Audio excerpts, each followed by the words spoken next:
स्वागत आहे एका शॉर्ट व्हिडिओमध्ये। 8 दिवसाचं मेथीच्या भाजीचं नियोजन कसं करायचं। आता इथं मेथीच्या भाजीचं नियोजन सांगते।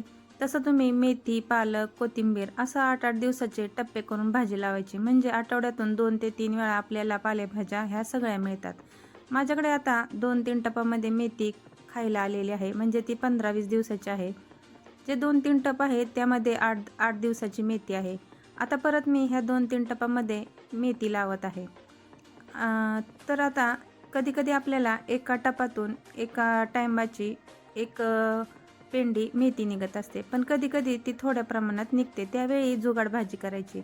आता आपण बेसन करतो त्याच पद्धतीने मेथीची भाजी टाकून बेसन करायचं, त्यामुळे बेसनला चव ही छान लागते आणि भाजी कमी असली तरी ती सगळ्यांना पुरते सुद्धा।